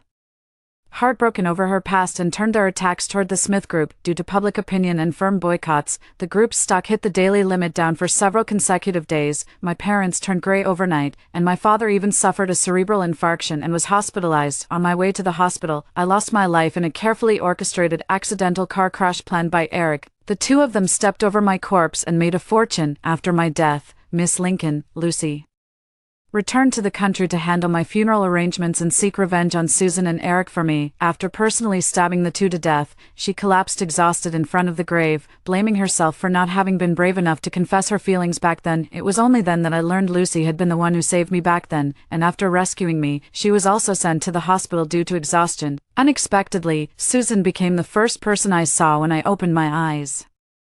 But I didn't know the truth, only briefly opened my eyes before falling back into a deep sleep. Not only did I devote my entire life to this fake savior, but I also missed the chance to clear up the misunderstanding with Lucy. Looking at Susan before me, my gaze grew 3 degrees colder. I bent down and picked up the bank card from the ground. No matter how desperately you cling to me, I won't accept you. She glanced at the card in my hand and gave a contemptuous smile. Give it up, I won't accept anything from you. Eric, standing by her side, let out a mocking laugh, his eyes faintly revealing the pride of a victor, as if ridiculing my persistence. In my previous life, I spent money, built connections, and exhausted all my resources to make her a famous actress. Yet Susan, spoiled by favor, always thought I was just a pretty face with no substance. Firmly believing that the talented Eric would achieve greater success time and again, she got close to him, trying to stir up my jealousy, but in this life, their right and wrong no longer have anything to do with me. The next moment, I put the bank card into my pocket. There's 500,000 in this card, originally meant to be your living expenses for this month. In that case, I won't force you. The people around all opened their mouths wide, showing expressions of disbelief. After all, when someone has been taken advantage of for so long, everyone starts to think it's only natural. Susan's expression shifted slightly, but her tone remained haughty. It's best if you can do this, although my family background is not good. Your extravagant and selfish behavior is truly contemptible. You spend your parents' money lavishly. Do you know how many poor people in the world can't even afford a meal? Classmate Smith, I hope you can change your spoiled and wasteful habits. Perhaps then I might consider starting as friends with you. Susan raised her head and spoke with such eloquence and confidence, like a proud peacock. The support from her friends only added to her self-assurance. That's right, Simon, Susan is nothing like you, a good-for-nothing playboy. If you truly care for her, you should respect her choices and work on improving yourself. Besides having a bit of money at home, what other qualities do you have that make you worthy of Susan? I nodded, my tone indifferent. You're right. So I've decided to withdraw the funding and respect Susan's choice. She really doesn't need it. I was just being presumptuous. Susan looked slightly taken aback, her face flushing a little. During this period, I let her live freely in my villa, gave her tens of thousands in pocket money, allowed her to avoid crowded buses and tight budgets, and even introduced her to many luxury items beyond her usual social circle. Not only did she personally enjoy these conveniences, but her friends also benefited from them indirectly. Sure enough, the girl beside her couldn't wait to jump up. Simon, what do you mean by that? A grown man like you? Surely you're not being sarcastic towards us, are you? I glanced over and noticed that the plaid luxury scarf she was wearing was also a gift from me. Susan's face turned pale as she weakly grabbed her friend's arm. Simon, your actions won't threaten anyone. I never needed your help in the first place. Her eyes were stubborn and resolute, the tip of her nose tinged with red as if she had suffered a great insult. Seeing this, Eric gently pulled Susan into his arms and whispered comforting words, his challenging gaze seeming to assume I would be jealous. I no longer paid attention to them and turned to leave. After moving away from the crowd, I made a call to my secretary, cancel the funding for Susan, reclaim the assets, and freeze her bank cards, change the locks on the villa. If she shows up again, just drive her away. I pondered for a moment, then added, and also, help me check on the movements of Miss Lucy of the Lincoln family. On the way back, my thoughts were tangled. Actually, I know very little about that Miss Lucy of the Lincoln family. The only time we met dates back many years ago. Lucy's father was the eldest son of old Mr. Lincoln. He died early in a car accident while trying to save old Mr. Lincoln. From then on, Lucy was raised personally by her grandfather, old Mr. Lincoln. When she was 9 years old, her grandfather passed away, and his children fought over the inheritance, often mistreating and scolding the child who had lost her support. At that time, they didn't know the old man had left Lucy a huge fortune, nor did they know that he had thoughtfully arranged for someone to manage the money until Lucy came of age. Not long after, Lucy ran away from home. When they saw her again, the once pampered young lady was dressed in rags, exuding a stubborn determination. Several children around her snatched her things away with laughter. Hey, are you really that attached to this little stone? She pressed her lips together, clenched her fists, and her gaze turned deadly. Give it back. Her hoarse voice revealed a gloominess that didn't match her appearance. What are you staring at me for? Are you going to hit me? It's fine. If she dares to lay a hand on me, I'll have my mom teach her a lesson. Hey, get lost, or I'll throw this piece of junk stone away. In just a few words, those kids were on the verge of smashing that thing. I rushed forward and pushed them away, taking the thing back. Perhaps because they saw I was older, they quickly and wisely ran off. Lucy watched as I placed the object in her palm, her eyes full of caution. No matter what I asked her, she kept her head down and didn't answer. Seeing her full of wariness, I gave up on pressing further. It wasn't until I was about to turn and leave that she spoke again, her voice soft and gentle.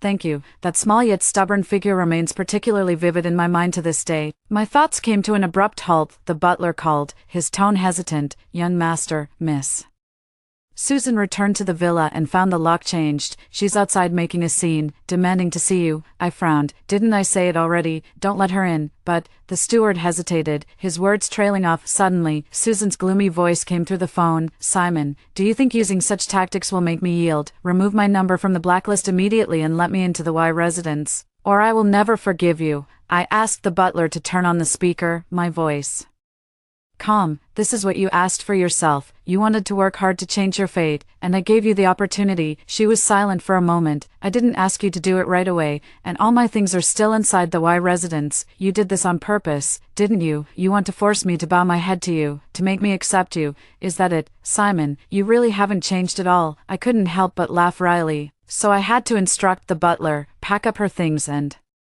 throw them out. By the way, don't let her take anything that I paid for. Susan finally lost her composure. Simon, is that really necessary? It's just that I made you lose face in public this morning. Why are you, a grown man, being so petty? I sneered coldly. Susan, the only reason you could keep demanding things from me before was because of the life-saving favor you did for me. If it wasn't you who saved me, what makes you think you deserve to speak with me as an equal? You don't actually think you're relying on my affection for you, do you? The other end of the phone instantly fell into silence. I couldn't be bothered to argue with her any longer and hung up the phone without another word. In the evening, I went back to the Smith residence to have dinner with my parents. Clearly, they still knew nothing about Susan's true nature. After dinner, my mother was still earnestly advising me, Simon, Susan is just a bit stubborn sometimes. Don't take it too personally. I silently stopped what I was doing. Did she come to you to complain? She comes from a poor family, but she's ambitious and strong-willed. This is the first time she's ever actively come to me for help. She said she accidentally said a few wrong words and made you angry. I let out a cold laugh in my heart. My mother sympathized with her and pitied her, but in my previous life, when she used me as a stepping stone and brought down the Smith group, she didn't hesitate at all. Besides, after all, they did save you. A life-saving kindness cannot go unreturned. Life-saving, I sneered coldly. In the past, it was precisely because I wanted to repay that kindness that I repeatedly yielded to her unreasonable behavior. But why don't you try to investigate? Was it really Susan who saved me back then? As soon as these words were spoken, the expressions of the two elders changed drastically. At the time, I trusted my own eyes too much and, in order to protect her dignity, I didn't investigate further, but I've looked into it, and the person who saved me wasn't her at all. After a long silence, my father slowly spoke. So, she thought there was something to gain by falsely claiming credit for it. If there's an issue with their character, then let's find someone else to support. His words were firm and resolute. With just a few words, the decision was made. Simon, have you thoroughly looked into the person who saved you back then? I have my own arrangements. I didn't want to reveal too much yet. After nodding, I quickly bid them farewell. I won't stay here tonight. I have matters to attend to tomorrow. Watching the car slowly drive away from the Smith residence, my expression gradually darkened. In my previous life, after my death, the Smith group was already at its end. My parents couldn't bear the pain of losing their child and ultimately chose to take their own lives by taking pills together. But this time, I will protect everything that belongs to me. After a deliberate arrangement, I saw Lucy again at a charity banquet. Even though I was mentally prepared, the moment Lucy walked in holding the hem of her white evening gown, my breath still caught sharply under the massive chandelier with its tassels. Lucy's skin was fair, her smile charming, and her every word and gesture gentle and captivating. The once stubborn little girl has learned to retract her claws, she smiled, her shallow dimples sinking in. I pushed through the crowd and finally stopped in front of her. Miss Lincoln, thank you for saving my life. I raised my glass, speaking with sincere gratitude. I've had aquaphobia since I was a child and never practiced swimming. If I were to drown, it would mean certain death. It was this petite girl in front of me who saved me. Lucy was taken aback at first, her cheeks gradually turning pink. You knew all along. I nodded and smiled wryly. Yes, but I mistook someone else for you at first. Still, I'm really grateful to you. Lucy gave a faint smile. It's nothing, just a small effort. There's no need for special thanks. I took out a small gift box from my pocket, opened it and see. Without any hesitation, she opened the box with curiosity. Under the refraction of the light, the glass sculpture in the box emitted a dazzling and brilliant glow. Lucy carefully rotated the sculpture, her tone filled with surprise. So beautiful. It's not exactly a luxurious gift, but I'm glad you like it, I said with a gentlemanly smile. This was purchased from an unknown artist. It's indeed not considered expensive, but it wins with its stunning beauty. She slightly narrowed her eyes and said in a pleased tone, I've never seen such a beautiful thing before. Thank you. Watching her focused expression, I began to form a plan in my mind. Before long, the Lincoln group will experience another upheaval. This time, I will help her. Throughout the entire dinner, we had a delightful conversation. After it ended, I waited until I saw her leave with my own eyes before getting into the car and heading home. Halfway there, the car was abruptly stopped by a woman. "Simon, get out of the car." Susan stood in front with a gloomy face. "You were the one who said you would sponsor my education." Her expression was fierce, completely unlike her usual aloof demeanor. Despite her obvious craving for wealth, she always pretended to be disdainful whenever gifts were given to her. If she really withdrew her help, she would then put on airs and mention her poor family background and her seriously ill grandmother. Evoking sympathy. "I've seen this kind of act too many times, it's really quite nauseating now." "Uncle Wilson, turn around and take another route," I said without even glancing at her. Susan panicked a bit and hurriedly followed, urgently knocking on the car window. "Simon, is this really necessary? How long has this been going on? It's one thing for you to be angry, but you're not even letting me see your parents." I rolled down the window halfway and said with a hint of sarcasm, "No one's stopping you, they just don't want to see you." "Impossible, your parents are the kindest people," she immediately denied. She also knew that my parents were kind-hearted, yet in her previous life, she could still bring herself to go against the Smith Group. "You should think about whether you've deceived them or not." As soon as these words were spoken, Susan instinctively recalled something, and her delicate face instantly lost all color, but she still refused to admit it. "I haven't, you know it perfectly well." I was about to roll up the car window when she hastily spoke up. "Simon, you can't withdraw the funding." I looked her up and down. Without my financial support during this period, she couldn't afford to maintain those custom luxury brands and had to switch back to her old, faded shirt. Seeing me pause, Susan's eyes instantly welled up with tears, but she forced herself to hold back the sadness and continued. "My family background is poor, and my grandmother is seriously ill. With my own efforts alone, there's simply no way to change the current situation." I let out a scornful laugh. "What does that have to do with me? Didn't you say that even if you're poor, your spirit isn't?" Her cheeks instantly flushed red, but her tone remained firm. "But this is a special situation." "Oh, then go find Eric. Don't you admire him? He'll definitely have a solution." Susan was momentarily dazed upon hearing that name. Without waiting for her to react, I quickly closed the car window.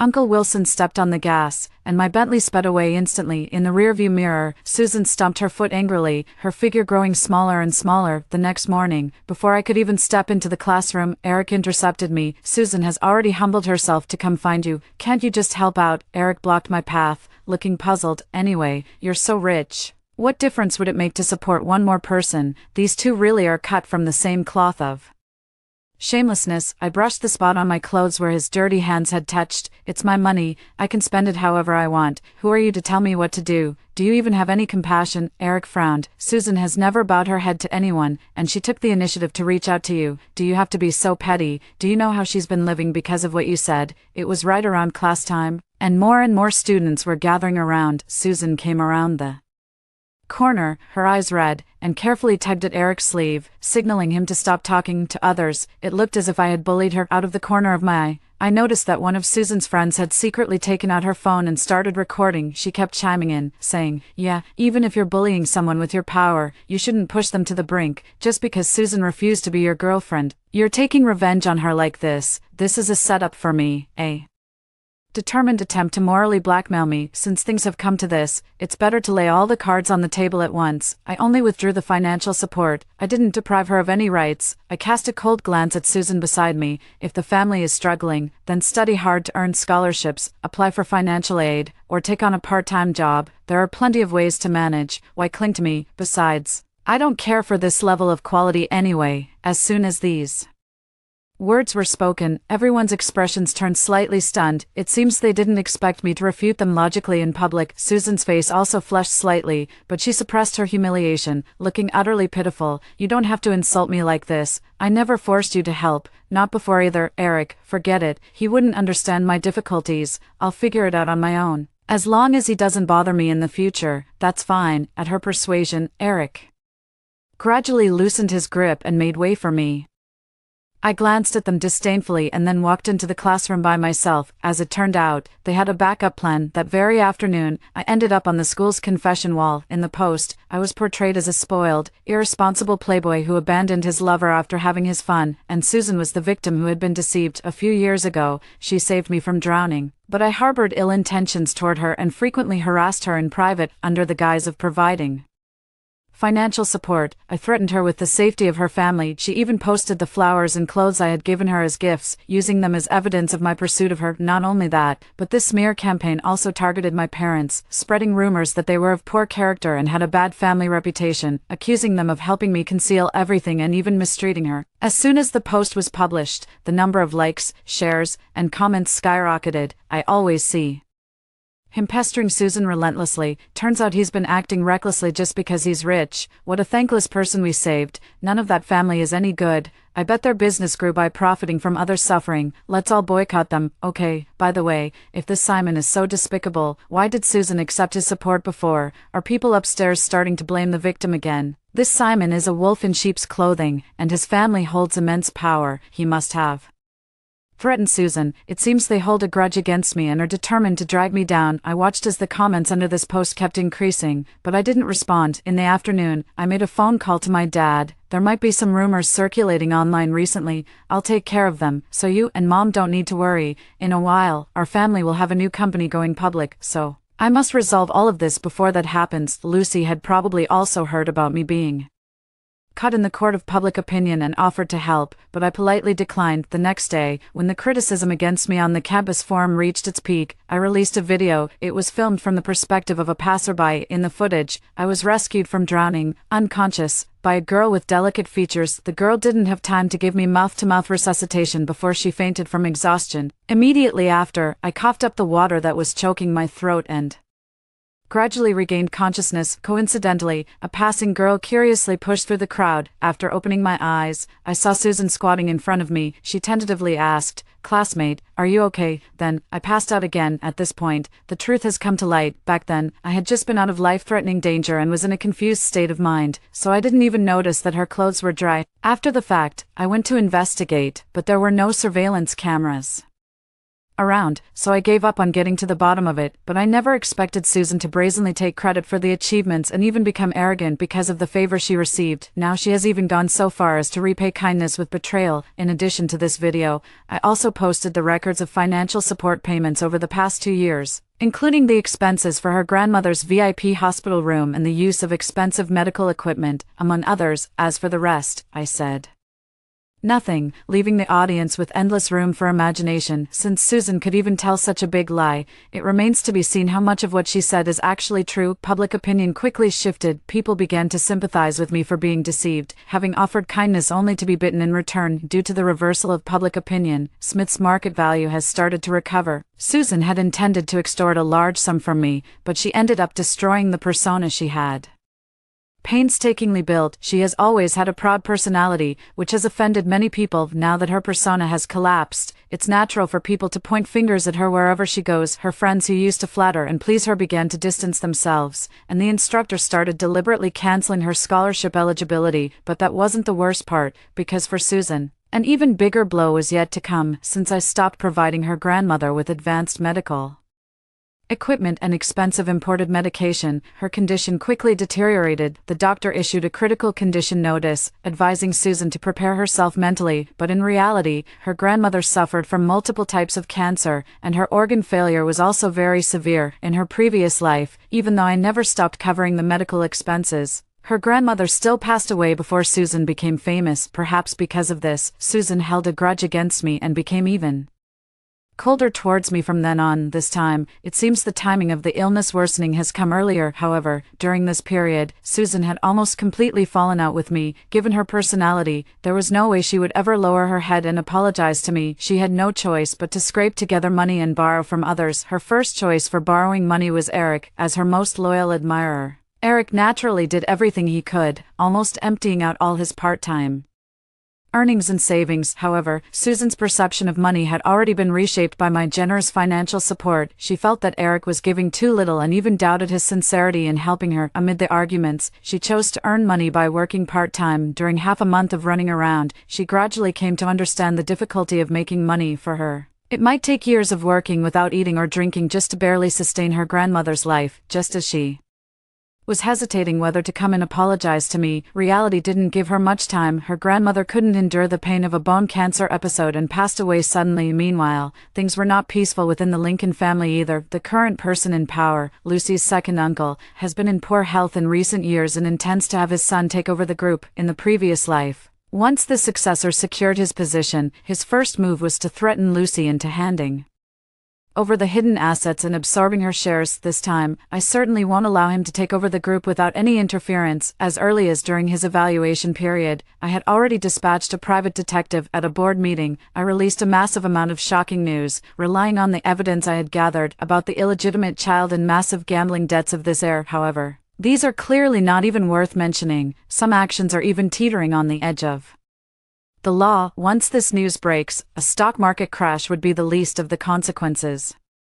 Many of the elders on the board were capable assistants left by the late Chairman Lincoln, and naturally, they couldn't stand by and watch the group be destroyed. For a while, no one agreed to let this candidate handle the core business of the group. Although Chairman Lincoln was angry, there was nothing he could do. The matter was then put on hold. After Grandma passed away, Susan went through each day like a walking corpse. From what I know of her, Grandma was her only living relative, so her feelings for Grandma were genuine. In her previous life, she resented having to accept my help because of Grandma's illness, believing that I had trampled on her pride, so she despised my persistence, yet had no choice but to accept the financial support. After her grandmother passed away, she even blamed me for it. In this lifetime, she distanced herself from me early on, and because her grandmother couldn't get the treatment she needed, she passed away. She finally began to question her own actions. Not only that, she started resenting Eric, hating him for giving advice that completely cut off any path back to me. In her resentment, Eric truly harbored thoughts of revenge and infiltrated my company. He believed the inside information I deliberately leaked and attempted to steal the company's trade secrets. Smooth sailing all the way until the final step. He appeared in the president's office, rummaging through drawers and cabinets to find a proposal. A team of police officers arrived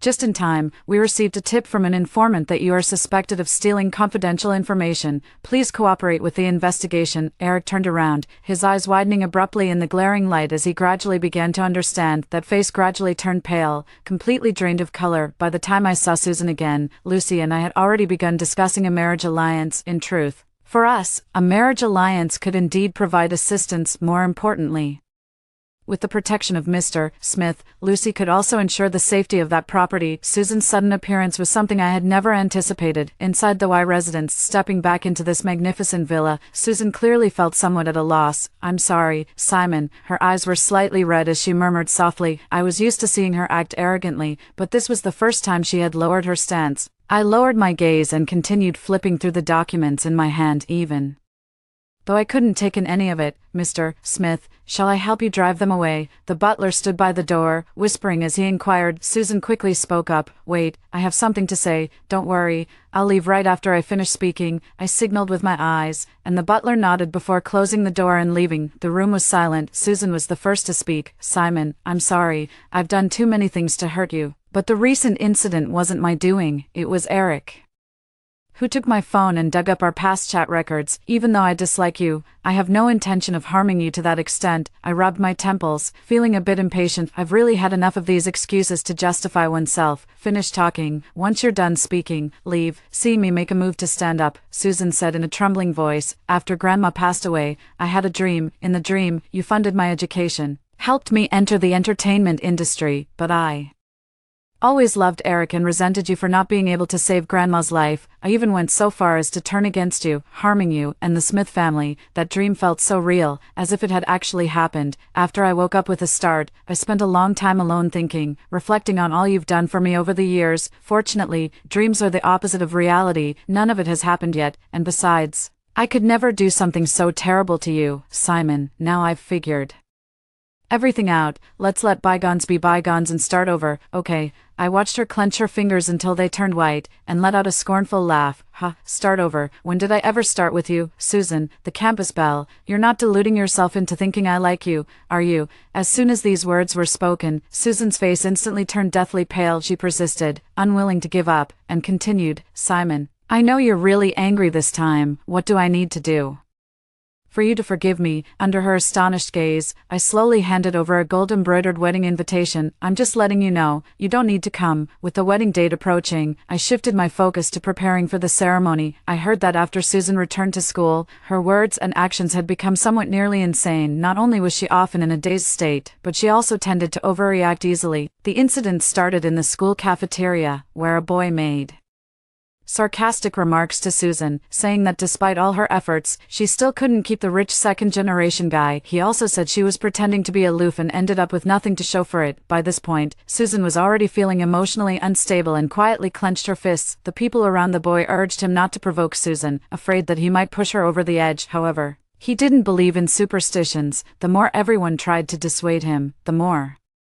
unrestrained his words became, until he gave Susan a playful glance and asked mockingly, "How much did that rich second generation pay to keep you for 2 years? Now that he doesn't want you anymore, you should be cheaper, right?" Susan was already a stubborn person by nature, and now, having suffered such a heavy blow, she simply couldn't endure any more humiliation, especially not this kind of blatant mockery. She spotted a steel fork nearby, picked it up without hesitation, and swiftly plunged it into the boy's neck. Unexpectedly, it struck a major artery, and blood instantly gushed out in a torrent. The boy who had spoken out in provocation didn't even have time to make a sound before he collapsed. Only when the steel fork clattered to the ground did Susan cover her mouth in disbelief, belatedly realizing the severity of the situation. Before long, an ambulance and police cars arrived. The boy had lost too much blood and died on the spot, and until the moment she was handcuffed and taken away, Susan was still muttering in disbelief. Impossible, impossible. On the day Susan was imprisoned, Lucy and I went to a temple to pray for protective charms for each other. As we climbed the steps, the mountain scenery was lush and green. Lucy fumbled out a piece of jade, its texture clear and translucent. Memory seemed to surge into her heart instantly. I murmured, "This is," she explained in a low voice, "this is what you helped me get back. It was a gift from my grandfather for my full moon celebration, and it means a lot to me." "Simon, thank you, not just for this." She looked at me with a gaze full of importance, as if there were too many emotions ready to pour out. The world was silent. I gently held her hand. A wave of relief washed over me. Fortunately, in this life, I have a long time to spend with her. From now on, we will take our time walking the long road ahead. After hearing the stories above, what are your thoughts? Feel free to share your opinions in the comments section. Looking forward to hearing from you. If you liked this story, don't forget to like it, share it, and subscribe to my channel. See you next time.